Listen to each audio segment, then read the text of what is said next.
Hello everyone, welcome back to my YouTube channel. I am back with another video. On this video, we are going to be analyzing the short story with the title Class Act by Namhla Chisana. Alright, let us look at the summary of the short story Class Act. This story is set in the Eastern Cape, meaning that this story happens in the Eastern Cape. It is narrated in the first person by a young girl who has just started high school. She is subjected to teasing because of her appearance. She also hates Afrikaans, which is one of the languages at school. So in simple terms, they are telling us that this story, the class act, is told by a young girl who is going to high school for the first time. But this young girl has challenges because she has to face bullying, or she is bullied at school because of how she looks. And she also hates Afrikaans, meaning that Afrikaans is the language that is mostly used at that school. So she hates the language as well.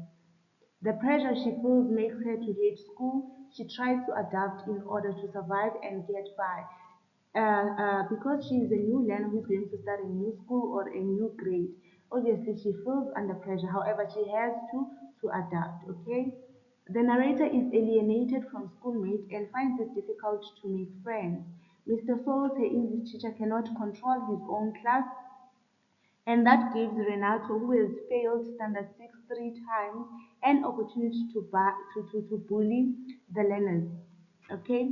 In simple terms, they're saying to us, the narrator finds it difficult to blend in or to fit in with the other schoolmates and make friends.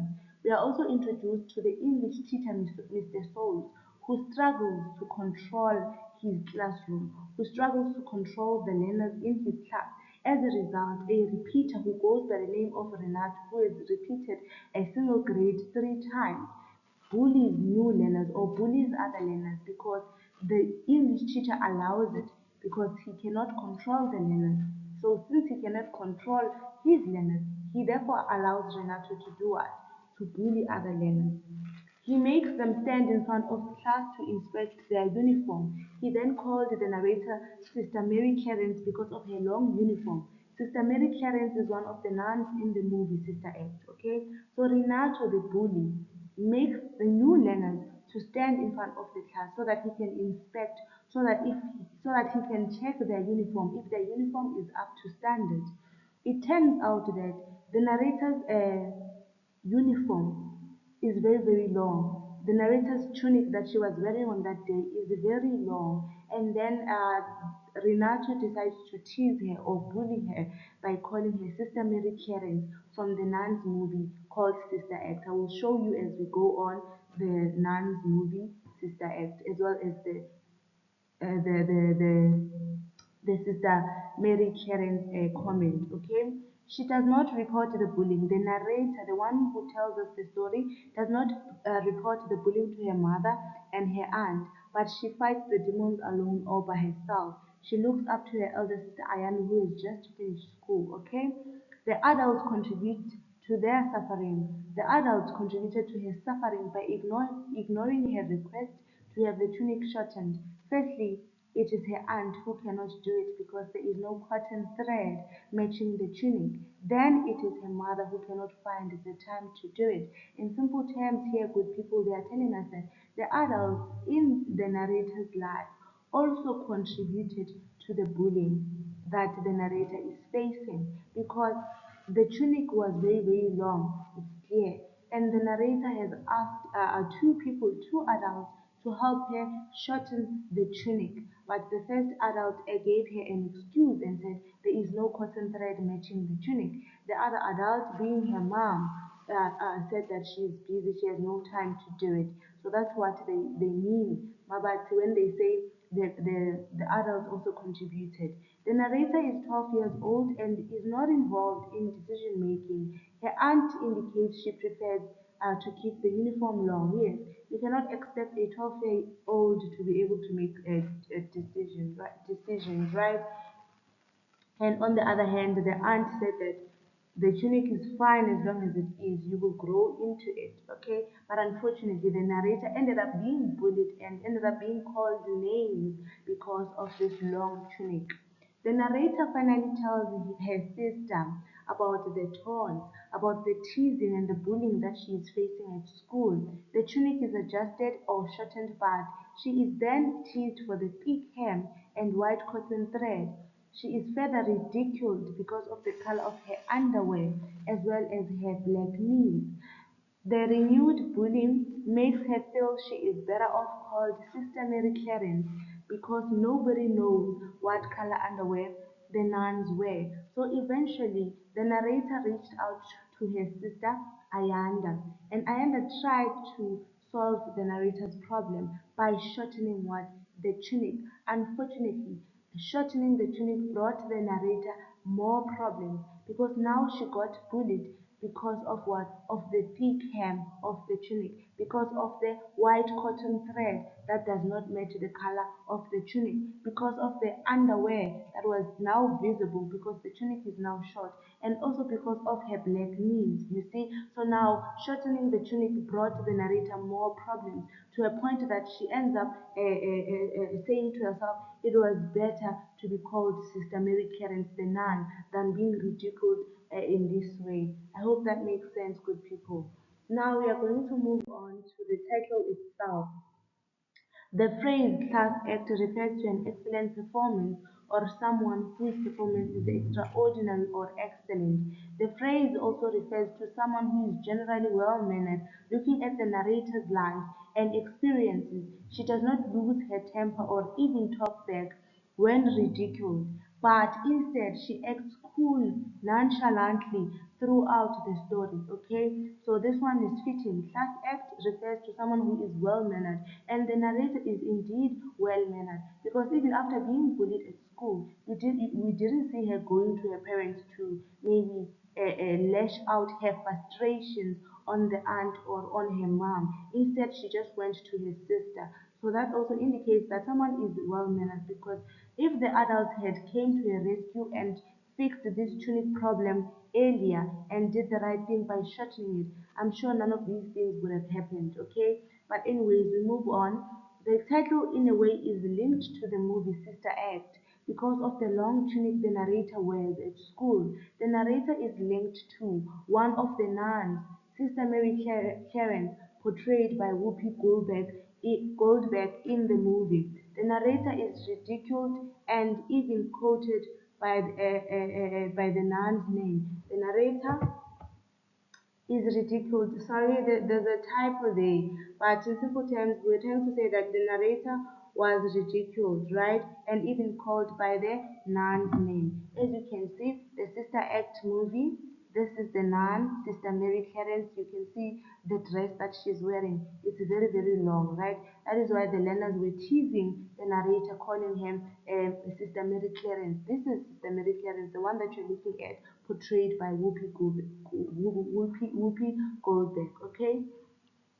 Now we move on to the characters that we find in the short story. The narrator. The narrator is a 12-year-old who cannot fit in a high school because of the length of her tunic. She struggles with grueling coming from her fellow schoolmates. She does not have a voice at home and they decide what is good for her. Yes, she does not have a voice at home. Even the aunt said she prefers the tunic to be long, but she's not the one who's supposed to go and show up at school and get teased. You see? And then we have Ayanda. Ayanda is friendly to her sister, who is her sister, the narrator. She understands her sister's problems and assists in trying to solve the problem. She fixes the tunic but unwittingly adds to the narrator's problem. Here, to remember from our summary, Ayanda tried to shorten the tunic. Unfortunately, the thread that she used did not match the color of the tunic, and also there was a thick hem, and the narrator's underwear ended up showing, and the thick knees that she got teased because of. You see, Ayanda tried to help her sister, but she made the problem even worse. We have also Mr. Souls as a character. He is the new English teacher, the one who cannot control his learners, the one who lets the learners do as they please, just like Renato did as he pleased by instructing the new learners to come to the front so that he can check their uniform. We have Auntie Connie. She accuses the narrator of being angry when she is not she seems to push her around the house. Yes, we have Auntie Connie, and then we have Renato the bully. He is a bully who does not care about the narrator's feelings. Renato is the one who repeated the grade 3 times, then that's six 3 times. He says anything to spite the narrator. He always taunts her by calling her names. The name Sister Mary Clarence comes from Renato. We have Kanyisa. Kanyisa is also another learner from school who looks down upon the narrator. So here are the main important characters that we find in this short story class act. I hope that makes sense. Now we move on to the next slide. The setting at this point in time, you know that a setting is whereby the story is taking place, the place and time the story is taking place. So this story is set in a homeland called Siskay, which is now part of the Eastern Cape. This is the where. Where is the story happening? In Siskay, in Eastern Cape. It takes place in the early 90s when we look at the time. When does the story happen? In the early 90s. The story shifts between the school and the narrator's home. Also place where, whether between a school or the narrator's home. Okay, I hope we are together. Moving on to the next slide, where we are going to look at the theme. At this point in time, I believe you know what a theme is. A theme is the central point or the central idea that the author is trying to convey to us, the readers. Okay, so the first theme that we find in this short story class act is bullying. The story explores bullying. The narrator is continuously teased by her schoolmates. Her bullying is not physical, but it kills her spirit. She now hates school. A class repeater, Renato starts this bullying by making her stand in front of the class. She is then called names. Teasing spirals out of control. Eating girls laugh at her. The bullying gets out of control, and the girls at school or in her class laughs at him. So you see, so that is one of the main points that we find in this short story: bullying. Okay, the bullying is not physical. Yes, they are not doing anything to the narrator. However, it's emotional. Okay, moving on to the other theme that we find in this short story, which is identity, acceptance, and appearance. The narrator faces a difficult time because of her appearance. She does not feel accepted by other learners at school. She accepts the identity given to her and does not challenge it. She is only 12 years old and too young to challenge some of her older classmates. Okay. Number three, conflict is also a theme that we find in this short story. There are two identifiable forms of conflict in this story. The first one is internal. The narrator has to go to school when the school is not favorable to her. She does not like the school. Remember, one of the reasons why she did not like the school is because they spoke Afrikaans in that school. She must spend time in the place she hates. She has to find her way around that unconducive situation and environment. The narrator has confused or conflicted feelings. This is internal conflict because this is what the narrator feels when she is alone. And then the second conflict, which is external, this one is outside. It involves other people. Okay, the second conflict, which is external, is about incompatibility that makes it difficult for the characters to coexist. The narrator has a problem of being teased by other learners. There are two learners who make life difficult for her: a girl, Kanyisa, who looks down upon him, and the boy, Renato, who constantly teases her about everything. So that's also another thing we find in this short story. And then the last one, which is helplessness. Okay, the narrator is bullied at school and is too young to fight back. She is bullied by a boy who has failed one grade 3 times. The narrator cannot report her problems to her mother, who is always busy. So the narrator feels helpless because she is bullied at school, and at home she can't.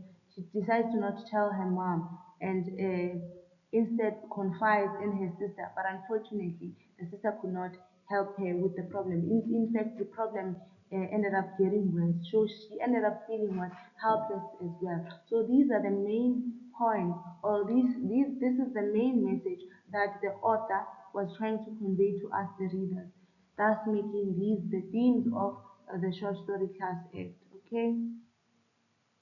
Moving on to the questions. Now let us try to attempt these questions together. I suggest that you pause the video, you read the questions and write down your answers so that we can mark together. Alright, let's look at 5.2.1. Describe the time and place where lines 1 to 4 is happening. You go to your line 1 to 4. So line 1 to 4 reads as follows. The white is going to stick out if I do it by hand. I could have asked my sister Ayanda, but she was in Alice for the weekend. She had to submit her application at the university because she applied late and Mama had to work. So the question is there. Describe the time and place where the lines happen. So the time is when the narrator, the answer is that the time is when the narrator asks her aunt to shorten or sew the hem of her uniform. And the place is the narrator's bedroom or her mother's bedroom. The time, when, the place, where. Okay, so that's the answer. Moving on to 5.2.2. Why is the following statement false?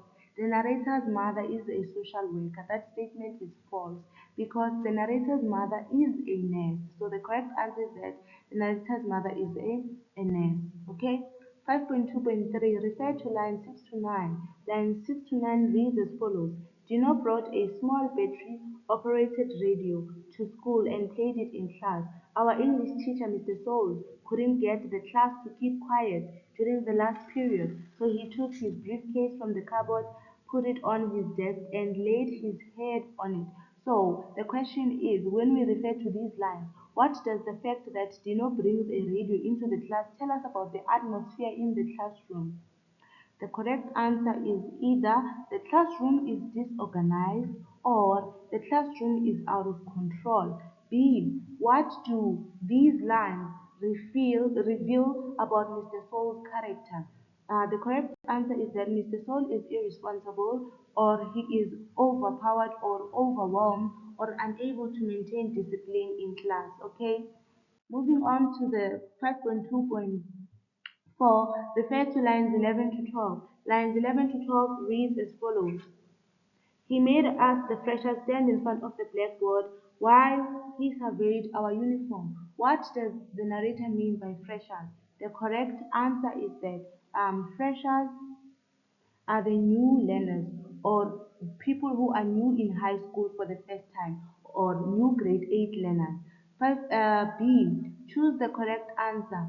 When the narrator says, while he surveyed our uniform, she means Renato did what to their uniforms. So the correct answer is B. It means that Renato examined their uniforms to check if they are in the correct length or not.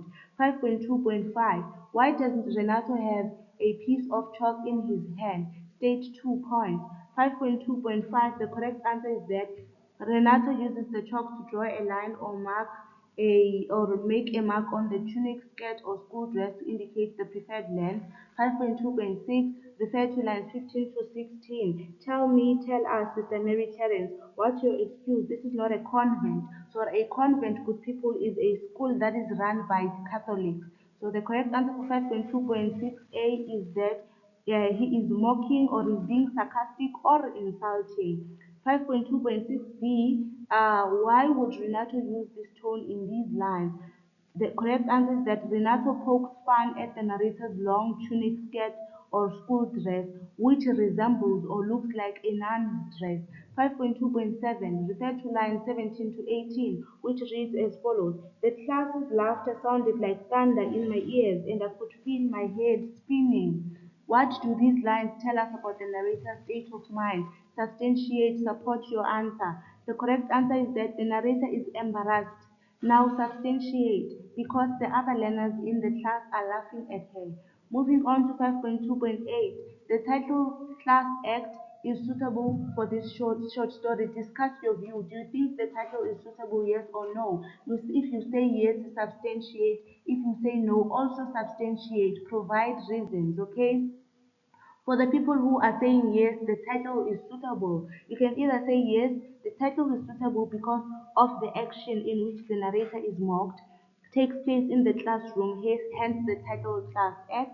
The narrator is teased in the class about her long tunic, or Mr. Souls does not have control over his unruly class, which seems like an act from a stage production. Okay, for those who are saying yes. And then for the people who are saying no, you can say no, the title class act can be misleading as it could refer to something that is done in style, elegance with flair. It could also refer to a law during the apartheid regime in which people were classified according to the color of their skin. It could refer to an actual performance or stage production. So if you say yes, if you say no, just substantiate or support your answer. Alright, good people, here are the corrections or the correct answers that I've been sharing with you. Next, yeah. So you can also try. Yes, I always repeat or I also always emphasize that the best way to prepare for exam is using previous question papers. Do you know that? Use previous question papers. So you can just use these questions that I was sharing with you. Use them on your own and try to practice, and then you mark yourself. Here are the correct answers. Next, moving on. Here are the other correct answers. Yeah, that's it for today. Please don't forget to subscribe, like, comment, and share with your fellow classmates. Comment if the video was helpful so that I can keep on creating such videos. See you in my next video. Thank you. Bye.